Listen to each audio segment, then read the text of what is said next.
stone. Followed by the slow tumbling. Slivers of the rest of Belinda Kite's hand. Gold bangles loose. Shintana was already racing forward. That renegated others to call for help. Reaching. Racing. Reaching. Oh, how she raced for her. How she reached for her. Until she was reaching Belinda Kite. Grabbing her. Holding her. Cradling her in her arms. Wrapping her up tight in her grave coat, the scarf tight around a tortured arm. Stroking the woman's head, which she understood at any moment could also fall away. And so, though Jeanlouis kept calling aloud for someone, for anyone, inside, she quietly continued to accept the mercy-laden, merciless agony of what only survives as entirely personal. Without witness, all that really matters here. What only matters. Herself for now. Holding on to it. Patiently. Like she held on to. Just as she held on to.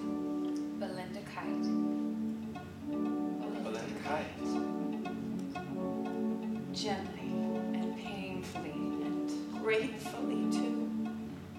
Except for taking them all. And with great sloppy breaths too. Even if she also continued to wonder just how long one such tiny stitch of. Well, you know, could really hold.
you a jumble of letters in the middle of the story and replace it with music? Here's the big question. I was anticipating this for. It was a nod in that direction. We probably spoke a disproportionately a long time about that particular section, and it was like a sword a sky long. It was too unwieldy to actually put together in a short period of time. So we gave it a nod, a little gesture. The rest we left up to the discombobulated mind of that theater.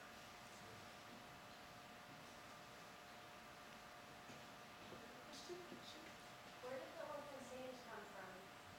Ooh, secrets. That's a great question.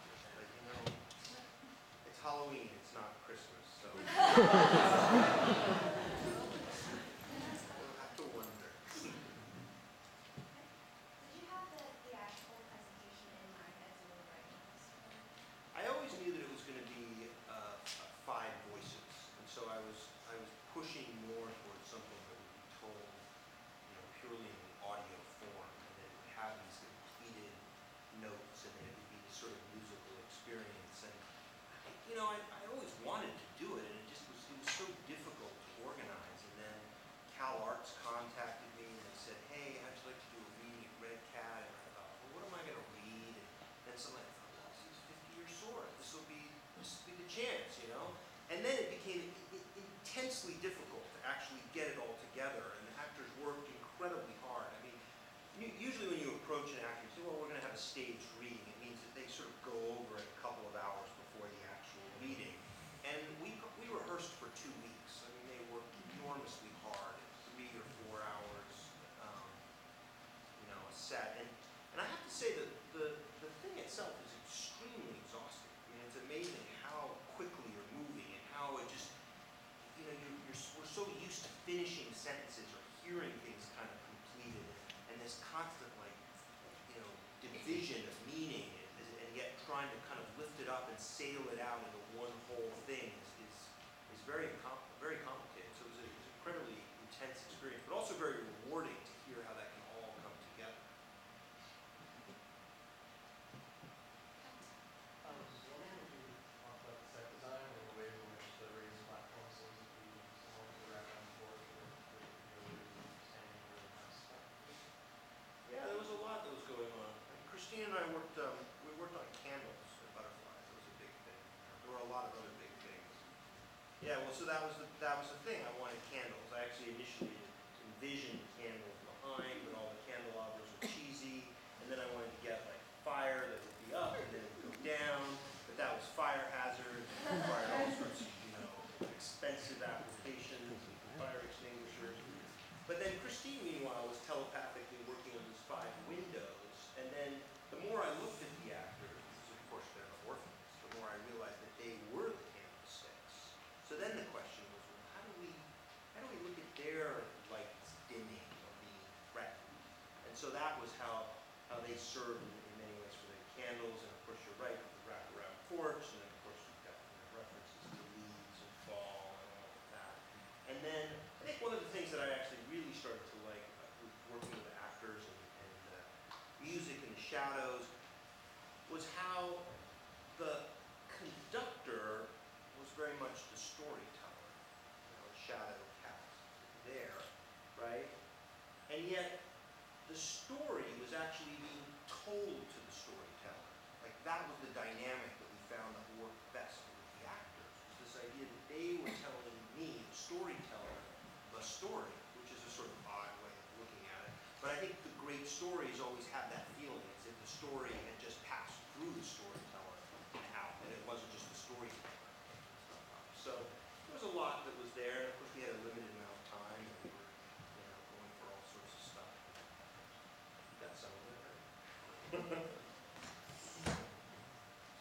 Okay, that'll be the last question. I'm deeply troubled by where the black box is. Yeah. Do you have anything to say about that? Where the black box is. That's a question, but I like that you're asking where the black box is, because most people are troubled by outside of